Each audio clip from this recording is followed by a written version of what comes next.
Okay, well, thank you very much. Once again, this is Nico, Nick Talk, the Real Talk with Nico, and I would like to invite each and every one of you to join this Nick Talk, the Real Talk with Nico program. And today is March 12th, and March 12th is already, it's already Wednesday, ha? Wednesday. So, kumusta kayo po, mga kababayan ko dyan sa Pilipinas? Ang mga overseas Filipino workers dito po sa Malaysia, particularly dyan po sa Sabah, and very specific dyan po sa Kota Kinabalu City, the only city in Sabah is Malaysia. And of course, Nico, today I'm here in Kuala Lumpur, and I'll be doing my blogging for I think until end of this month I'll be here in Malaysia or Kuala Lumpur po, and I'll be covering some events dito, but definitely I will not forget to update you on whatever updates regarding dyan po sa Pilipinas. Of course, I know each and every one of you already, everybody in the Philippines are talking about, sabihin natin itong what happened yesterday, the arrest of former President Rodrigo Roa Duterte, no?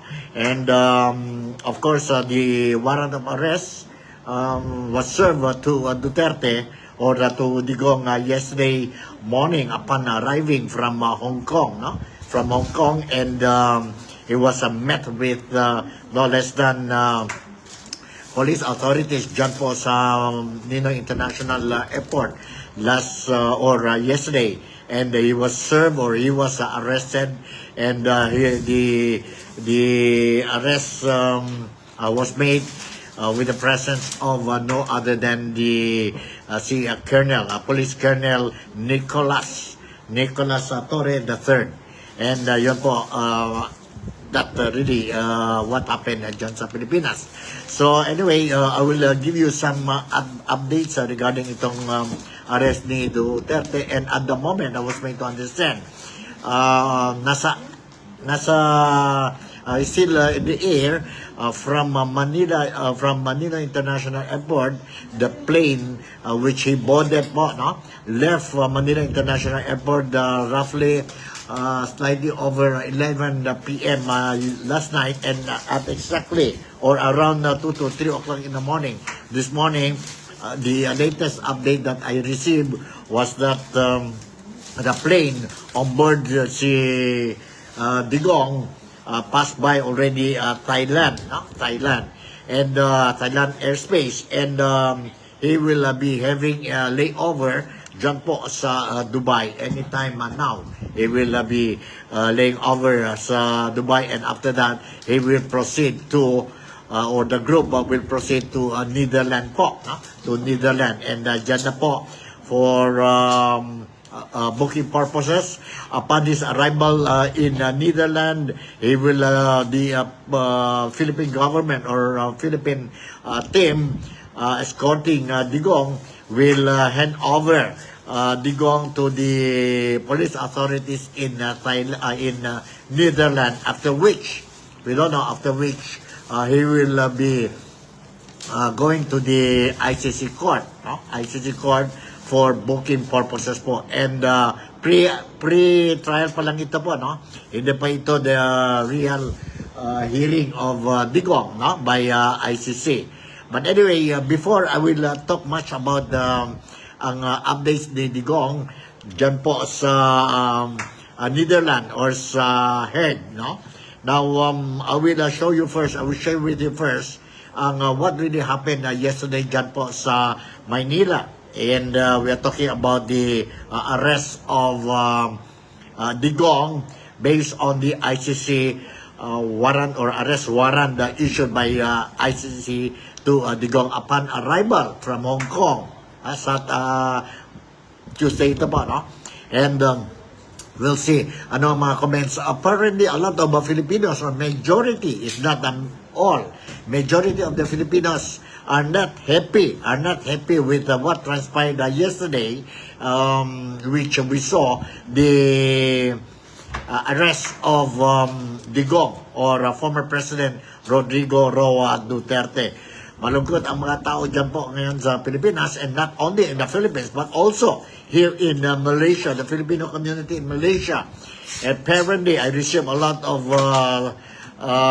messages from our community, Filipino community in Malaysia, both in Sabah as well as in Kuala Lumpur, saying that or expressing their disappointment what happened to Digong or to the Philippine government under the leadership of President Bongbong Marcos. No, how come the president allowed this arrest of Digong despite for the past few months or even last year and the year that was the president, si Bongbong Marcos, keep on repeating that there is no jurisdiction ang ICC po sa Pilipinas in the event the ICC people will come and arrest or serve the arrest warrant to Digong. And ito po, let's I will share with you the statement of Bongbong Marcos when it comes to this issue, ang arrest ni Digong po yesterday. Nandito po, I'll give you a full screen and let's listen to this po, no? Which he announced last night. Nandito po, let's listen to this. You hold on, ha? I'll give you a full screen. I'll give you a full screen on this statement of President Bongbong Marcos. Nandito po, let's listen to this.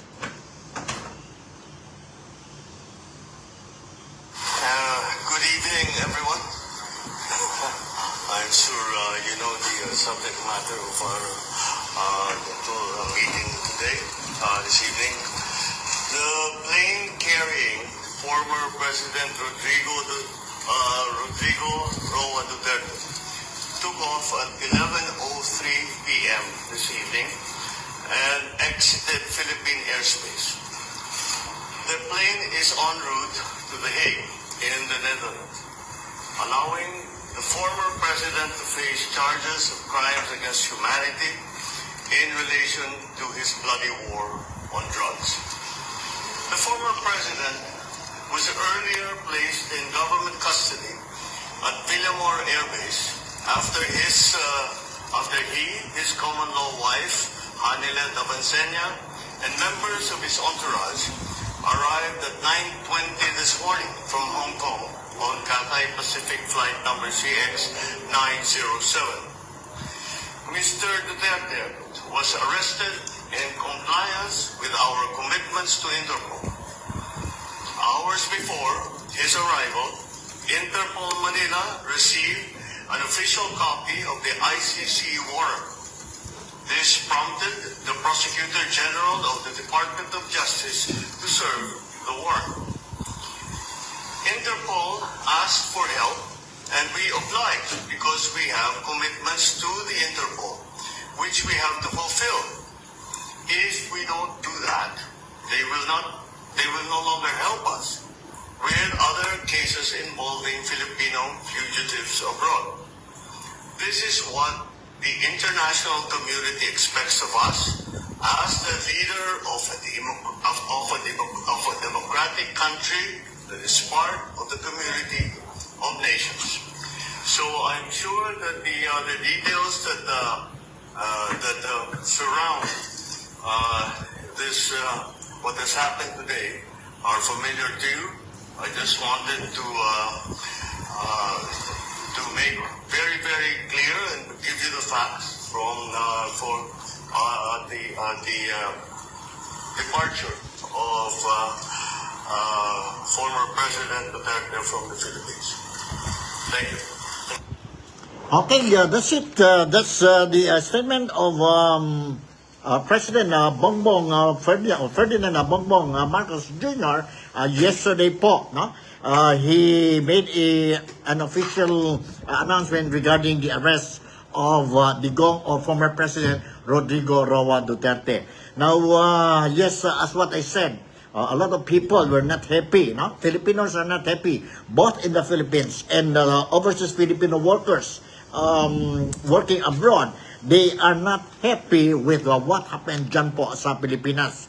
And especially the supporters of the Duterte family. And those are supporting also the political party of Digong, which known as the PDP Laban po, no? PDP Laban. Anyway, okay, let me share you a brief lang ito po, no? I will show you a brief footage showing around 11 something po, the plane that boarded by Digong left the Ninoy International Airport po, going to Netherlands. Let's watch to this. And I'm sorry to inform you that I don't know what happened, but anyway, obviously these are the supporters of the other group, the other side po, no? They were very happy to see that the plane already took off and on the way to Netherlands, and they were clapping their hands and saying goodbye to Digong or to Duterte po. And because of this, it became viral dyan po sa social media platform natin, and they received a lot of bashes from the, of course, supporters of Duterte. So, alright, hold on.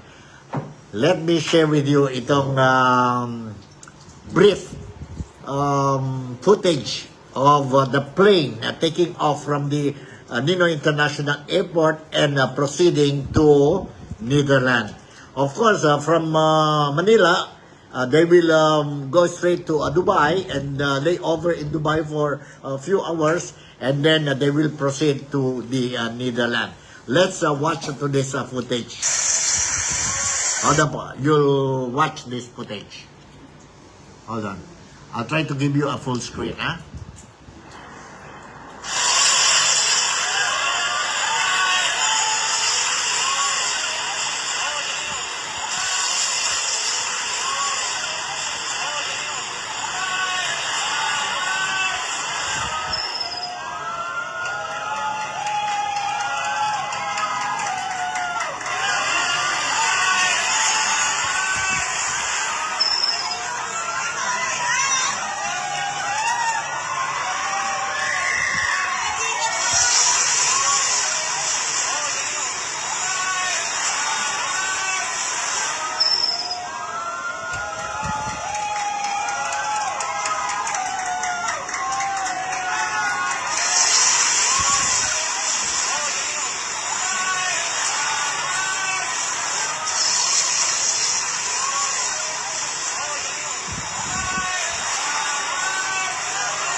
So that's it.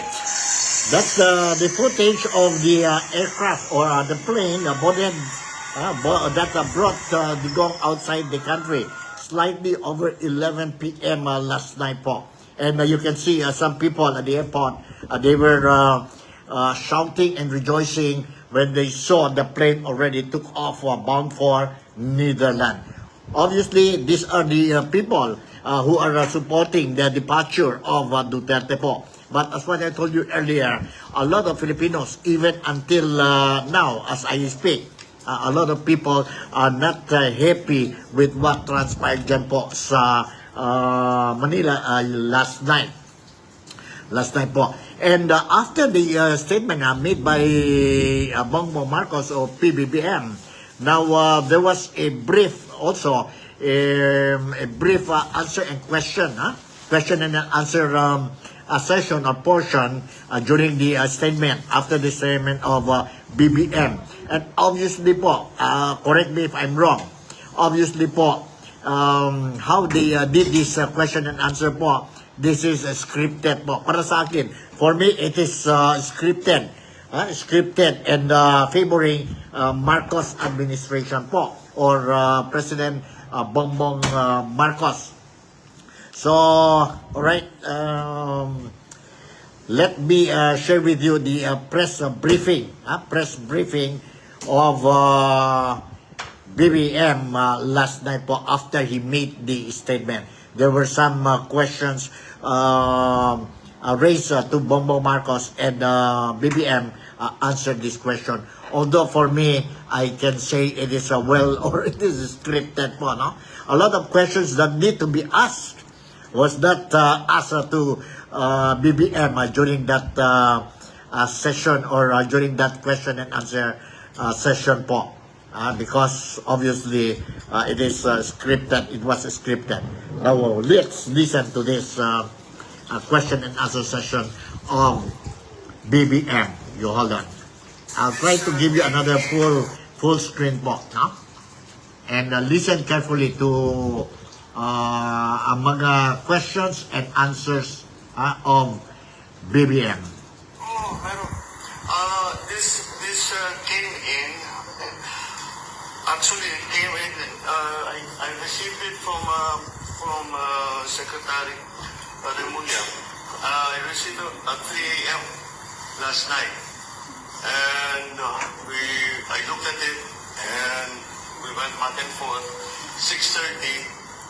He wrote me again and he said, "We have it already. We have the warrant of arrest from Interpol." And I said, okay, we'll put all our plans into place.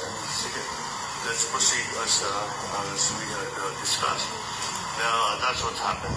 So yes, there is a very clear document that will explain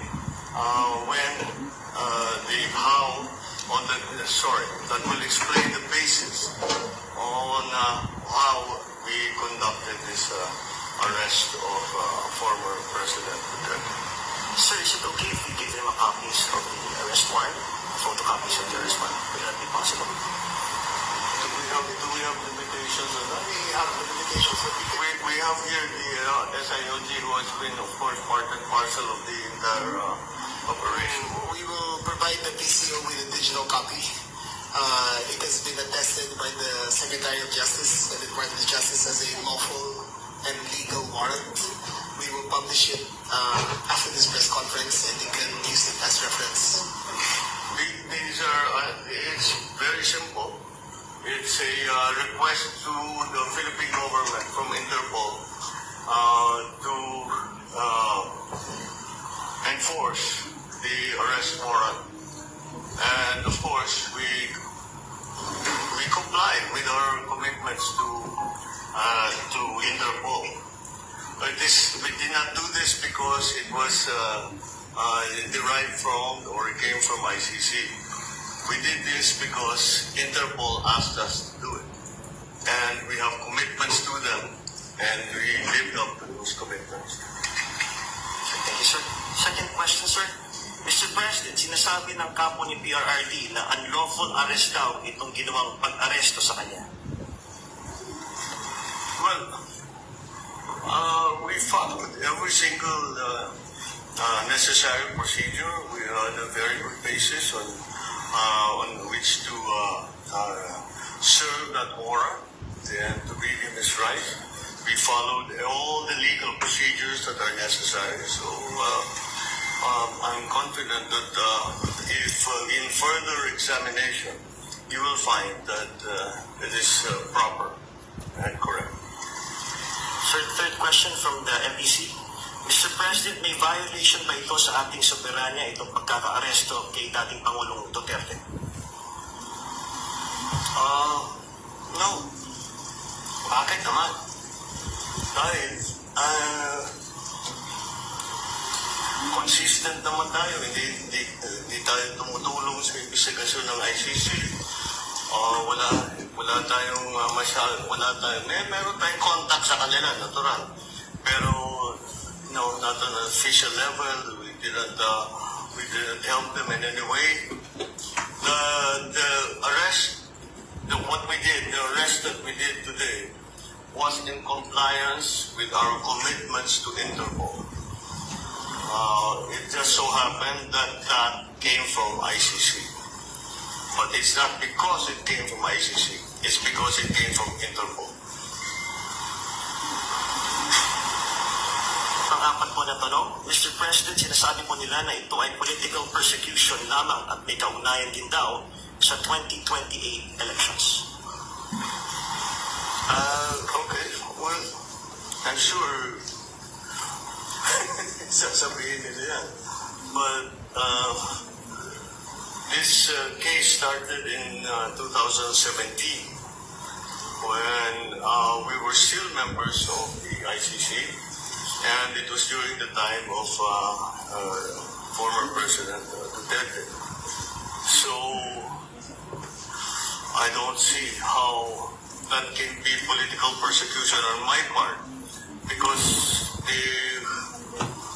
it was initiated before I even came into the picture. So that would seem. But once again, we have to recognize that, of course, it's natural for people to put lalagyan ng politika, kulay ng politika. Pero sinundan lang natin yung ICC, yung Interpol. Wala tayong, hindi natin kinakausap yung ICC. Marami silang hinihingi sa atin ng mga dokumento, wala kaming binigay. Yun lamang, hindi natin mahindihan ng Interpol. Pag sinabi sa atin, tulungan nyo kami, kailangan namin kunin itong tao ito. Dahil, kung maalala ninyo, lahat ng mga tumakas dito sa Pilipinas, kagaya ni Alice Gu, kagaya ni Arlie Tevez, kung sino-sino pa, pati naman yung mga human trafficking sa Myanmar, pati sa mga matandang, sinong tumulong sa atin para makita natin yung mga ating kababayan na inaapi at ginagamit sa masamang paraan? Ang Interpol. Kaya naman, dapat naman tayo, pagka sinabi sa atin, tulungan nyo kami sa ganito, tumulong kayo. Kaya naman, ganun ang ginawa natin. Maraming salamat, Mr. President, sa paglilinaw ninyo. You want to ask another question? All right, sure. Sir, there are calls for people power. There are, in fact, as we speak, protest actions ongoing. Would you like to address the supporters of the former president? Like the supporters of the former president? Well, again, the government is just doing its job. Wala namang, it's not because it's one person or another that we do the things that we do. Maybe sa nung nakaraan ng mga administrasyon, parang ganun ang ginagawa. Pero para sa akin, hindi naman ganun. Sumusunod tayo sa batas. We are a member of the community of nations. We must live up to our responsibilities, to the commitments that we have made to the community of nations. And that is what's happened here. Politics doesn't enter into it. Why that, he's never going to be a candidate for anything. Why go after him? Di ba? At saka 2017 pa doon, wala pa ako, civilian pa ako noon. So, this is the evolution of his case. And this is where we end up. Yeah. All right? Thank you very much, Mr. President. Thank you. Good evening. Okay, yun po ang question and answer session after BBBM made the official statement regarding the arrest of Digong last night po. Can we trust BBM? Can we trust Bongbong Marcos? Karamihan ng mga tao ngayon mo, mga Filipinos po, they say we cannot trust this person, this leader, a so-called leader po. He says one thing, and the following day or following hour, iba na naman ang salita niya po, no? You just remember what he said before, that the ICC has no jurisdiction in the Philippines, and there is no such thing as coming to the Philippines and arrest Digong po. And just recently po, nakikita natin po, he changed his tune, no? Ang tono niya po. And until yesterday, ito nangyari po. The president can stop can stop these people, ang mga police po, from sabihin nga tayo, giving helping hands in the arrest warrant po, no? Warrant of arrest of Digong, or even stop Digong or the plane from leaving for Netherlands last night po. But he did not do that. He did not do that po, no? And we are not talking about Digong here. We are talking about the rights, the rights of every Filipino, the rights of the Philippine nation po. Can anybody from outside come to the country, to the Philippines, and arrest Filipinos po? No? And Marcos was saying is that, I'm helping the Interpol and not the ICC.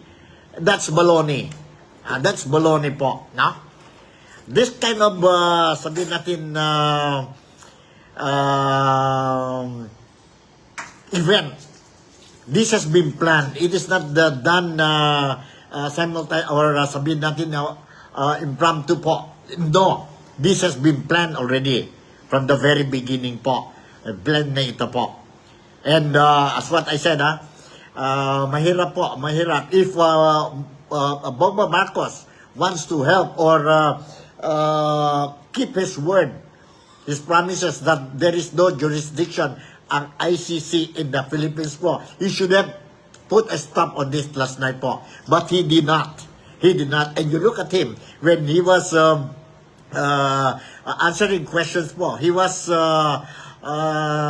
smiling po. This is not a laughing matter po, no? This is a serious one. And I don't know what is happening to the Philippines. But anyway, let's see what will happen to the Philippines po dahil dyan. And this is ang mga sentimiento po ng mga Filipino, ng mga Filipino ngayon. Especially ang mga supporters ni Digong. There are a lot of legal aspect now being raised by the camp of Duterte. And I was made to understand that VP Sara Duterte, the Vice President of the Philippines, will be going to Netherlands today po. I don't know, this morning, umalis na ba siya, or this afternoon, she will be going to Netherlands to see her father po, anong kondisyon. Kasi may sakit dyan po si Digong yesterday. The reason why from Hong Kong umuwi siya dito po o dyan po sa Manila is to undergo the following day medical examinations po. But unfortunately, upon arrival po, they executed ang arrest warrant o warrant of arrest kay Digong, ang ating police authorities spearheaded by Police Colonel Nicolas Torre III po, no? But anyway, I will show you a footage po minutes or hours before Digong was flown to Netherlands po. Last night ito po. Let's listen to this. Hold on, ha? Let's listen to this. Ito po ang statement ni Digong. You listen.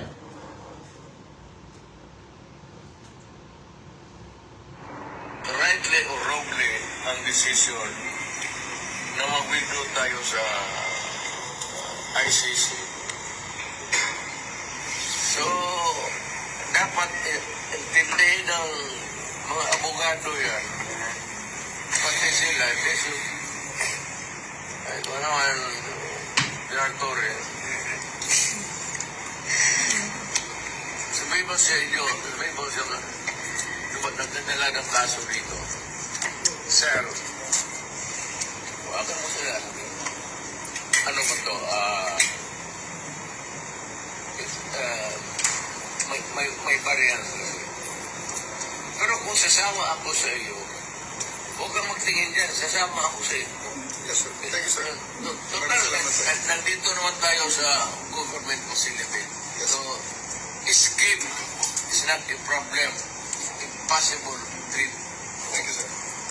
Huwag ka naman apurado. Ang akin lang, I might not have the chance anymore to lecture on you na the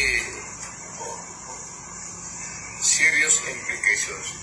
Kasi we have withdrawn and then you would allow it to be brought to the body of which we are no longer in. Kaya sabihin mo din sa prosecutor, sabi ni Mayor, kindly ponder on this issue. Bakit, sir? Bakit? Alam mo, nabasa mo siguro, withdraw na tayo. So, sa international body, na hindi tayo membro. Kung balang araw, per chance, kung isa sa inyo magkaroon ng kaso, at joking ko yung mga politika ko, alam mo naman politika ito. Doon, hatakin mo yan doon sa maligayahan ko yan. I'm reminding you, not because I want to, I'm not parenting you. I'm giving you a lecture na ponder on it seriously because magkakaroon ito ng implication. Una-una, I don't know about pag may family, lalo na si Vice President. Ikaw bukas presidente yan.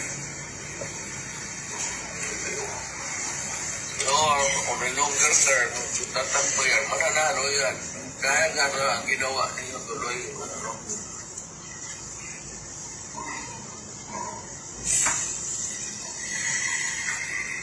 Hindi kasi ako ang kiusap. Kung ako ang kausap mo kanina sabihin ko sa iyo kutsi mo. Okay, yan po si Digong. Hours before he was flown to Netherlands. Yan po sa Villamor Air Base. Last night yan po, no? Last night yan po. Because from Ninoy International Airport, she was brought to, sabihin natin, Villamor Air Base po. At first, we thought that he will be brought to Krame, no? Camp Krame. And maybe sa government hospital po for check-up. But surprisingly, she was brought direct to Villamor Air Base, wherein may plane na pala tayo naghihintay sa kanya po to bring him to Netherlands. But it only happened in the evening, towards midnight po, no? Towards midnight. And a lot of people were not happy or are not happy with these things. And you see a lot of people went to Villamor Air Base to show support to Digong po. Unfortunately po, while waiting for the TRO from Supreme Court po, hindi dumating and was for supply. Pero kung si Bongbong Marcos really wanted to extend or show that we Filipinos do not allow other people to come in and arrest any Filipino sa country natin po, wala silang jurisdiction, he should have stopped it po. But he did not do that. For reasons, obviously po, obviously, alam na ninyo po why. Alam na ninyo po why. Now, si Digong also mentioned about her daughter or his daughter, si Inday Sara Duterte. Nandito po a portion of the interview of Inday Sara Duterte dyan po sa Villamor yesterday or last night. Let's listen to this. Hold on, ha? Let's listen to this. You hold on. Let's look for this. Inday Sara Duterte. Inday Sara Duterte. Mayroon pa yung nagtanong sa kanya kung totoo ba yun. Nakingi daw ang tatay niya sa China, political asylum while he was there in Hong Kong. Ito po ang sagot ni Inday Sara Duterte po. Hold on.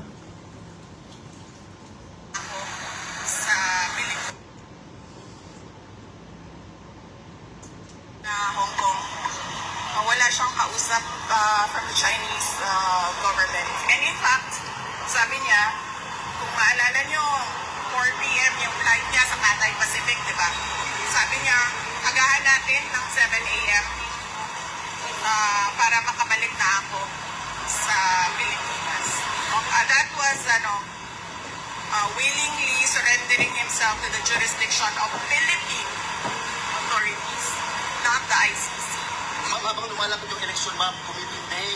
Kaya nga sinasabi ko kanina, sir, nandyan yung tao. I mean, tagalin man nila si former President Duterte sa equation, sa midterm elections, nandyan yung taong bayan at lumalakas yung block voting ng PDP 9 candidates. Pero sinasabi ko sa inyo kanina, mag-ingat kayo sa election cheating. Matindi ito.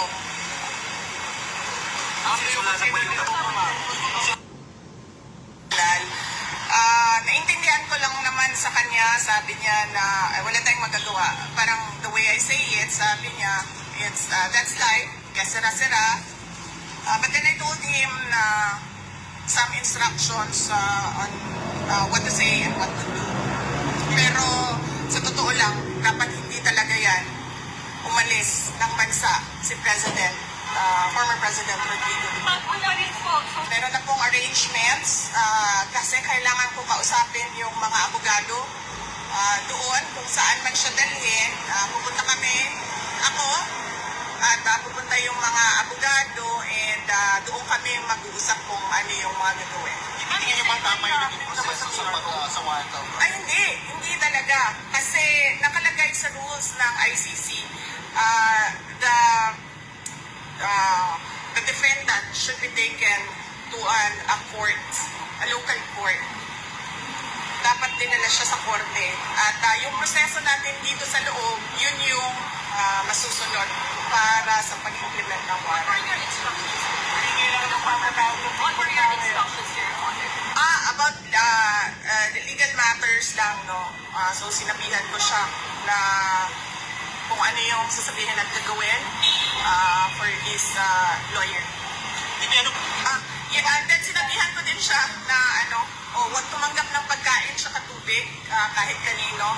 I understand, prepare sila ng go bag. Nag-usap kami kanina doon sa assistant handa ng go bag. So, Hindi kayo pinapasok. Ano pong plano daw dito ngayon? nag-aantay ako. Papasukin nila dahil gusto ko makausap personal. Mahirap kasi sa video call kasi choppy. Ginajam nila yung signal.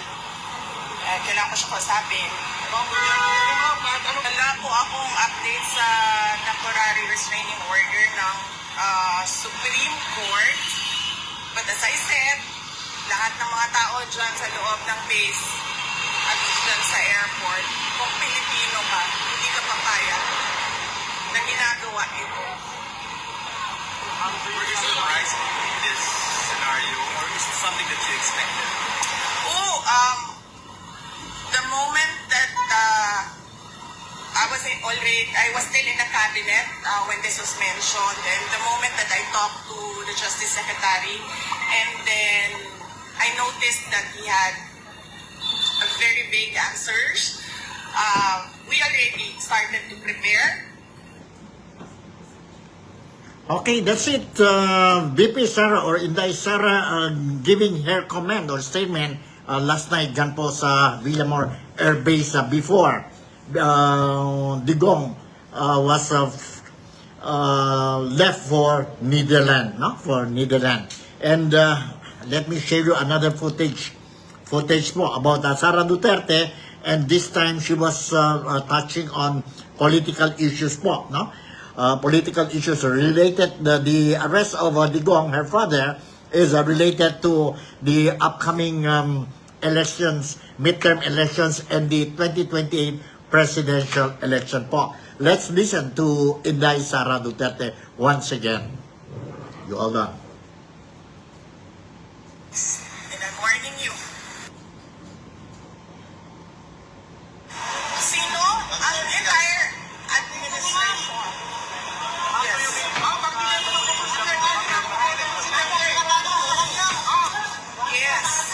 Kasi sobrang lakas ng block voting ngayon. involve yung block voting ng 9 candidates ng PDP Laban. At hindi lang yan.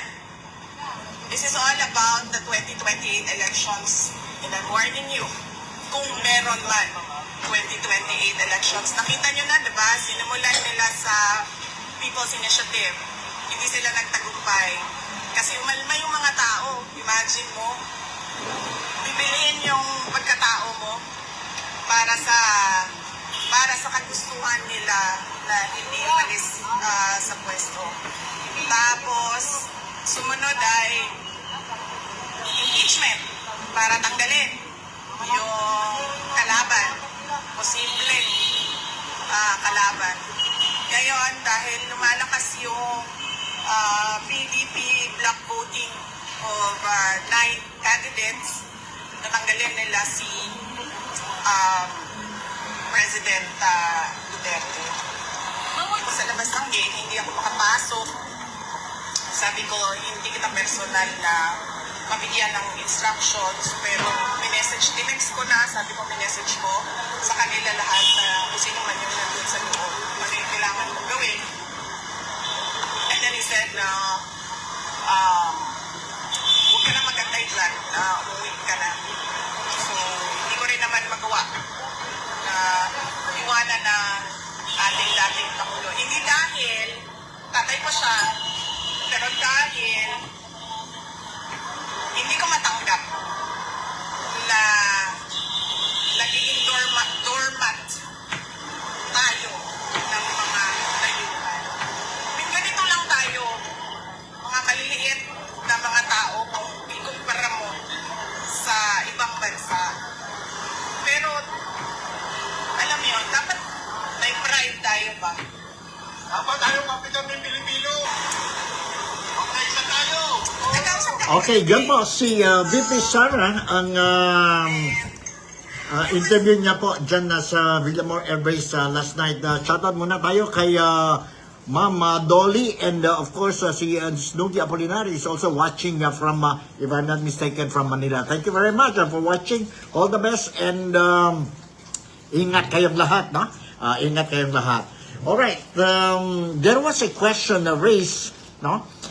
Whether Duterte will be given a special consideration po dahil he's already a super senior citizen po. He's already 80 years old. And here is the explanation of one of the assistant professor, assistant professor sa UP po, sa UP. So, si Assistant Professor Michael Teo. Michael Teo. Okay, let's listen to this. Ang response niya when it comes to kung kailangan ba magbigay or entitled ba si Digong for a special consideration based on his age. Based on his age. Let's listen to Professor Professor Michael. Hold on, saan na yun? 132. Let's listen to this. Deciding factor kasi ni dating Pangulong Duterte kasi mag-uudyenta na po siya in this month. May bali ba yun? May humanitarian aspect ba na i-udyenta na siya eh? Meron to a certain extent, pero only if hindi na siya fit to stand trial. So the age per se is not the deciding factor kasi marami namang nalitis sa ICC na ganoon na ng area ang edad. No? Pero yung idea na based on that age and based on the mental condition and physical condition, hindi na fit at merong mga test na kailangan gawin to determine that. What about ang kanyang kalusugan? Ang dami din niyang dinadamdam. As a matter of fact, ayun ang sinasabi ng anak niya sa post sa social media na may sakit na yung tatay ko, gusto na nang mag-seek ng medical help, hindi pinagbibigyan. Can that be used, yung medical reasons? For sure, they can assert it, but of course, the court will have to check kung meron bang ibang pwedeng gawin to address the physical, the health concerns kahit magpatuloy yung trial. So, hindi automatic na kahit may medical condition ay titigil na yung trial, no? So, kung fit pa rin siya, pwede lang, like, for example, i-address through care, na may physician or medical team na nakaalalay, pero ibig sabihin pa rin, naiintindihan pa rin niya yung nangyayari and is not in a condition na hindi na talaga siya maka-appear before the court and can assert his rights, dun lang siya magiging unfit to stand trial. Okay, that's it po, no? Ang whether he will be given a special consideration po based on Duterte's age, no? Age. So, yun po, this is, I think, the latest that I have dito po. And from time to time, I'm still monitoring ang activities dyan po sa Pilipinas. Para po menos, at least, once I get the latest updates, I will be able to update sa inyong lahat po. No? Ang mga followers ko po dito sa Nick Talk, The Real Talk with Nico. I will update you sa inyo po ang latest news tungkol kay Digong. Erlinda, Madam Erlinda, good morning to you also, and thank you for watching, and I hope everything is fine with you. Everything is fine with you. Huwag natin kalimutan po, no? Karamihan ng mga tao po, galit talaga what happened yesterday on arrest ni Digong and brought to Netherlands po to face ang mga kaso niya po dyan sa ICC. They're not happy. And of course, we are also waiting ang decision ng sabihin natin ang Supreme Court natin dyan po sa Pilipinas, whether na-violate ba ang arrest ni Digong yesterday dyan po sa Pilipinas. Ano ang latest and anong mga steps that they will take ang gobyerno po. Si Inday Sara Duterte will be leaving today for Netherlands to at least see the condition of her father, si Digong. And let's all pray po that everything will run smoothly. And sad to say po, yesterday, was another dark day for the Filipinos po, because we allowed our leaders allowed people from outside to arrest Filipinos po. Filipino dito po. And according to Marcos, he is not supporting ang ICC, and I still believe wala daw jurisdiction ang ICC po, dyan sa Pilipinas, because hindi na tayo member ng ICC. Hindi na tayo. What he did yesterday po was he's just supporting or sending helping hand sa Interpol kasi by the request na. May request daw po for the arrest of Digong. And unfortunately, sabi ni Marcos, ni Bongbong Marcos, unfortunately, it came from ICC po. That's baloney. That's baloney. Alam na namin po. Alam na namin. Mr. President, Bongbong Marcos, we know ang game plan ninyo po.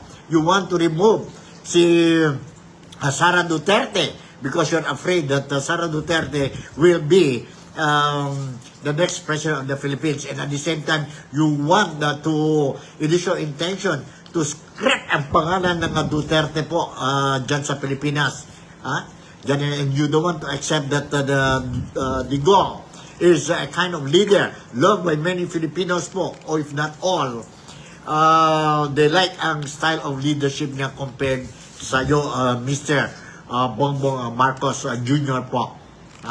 Diyan po, galit na galit ang mga Filipino po. And I don't know. Walang utang na loob daw po ito si Presidente Bongbong Marcos. Remember, it was Digong who stood firm to allow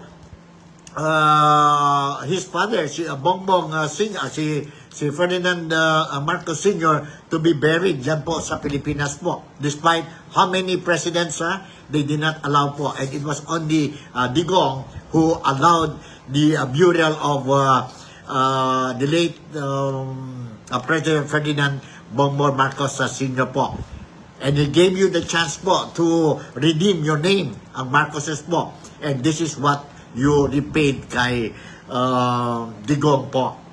Anyway, let's see what will happen po this past few days. And who knows, that's why I continue on monitoring the activities dyan po sa Pilipinas para at least ang mga Filipinos outside the Philippines will be able to get or see the picture what is happening in the Philippines. In the meantime, hanggang dito na lang po si Nico Fabian from Kuala Lumpur. Nico would like to say thank you very much for making me a part of your day today.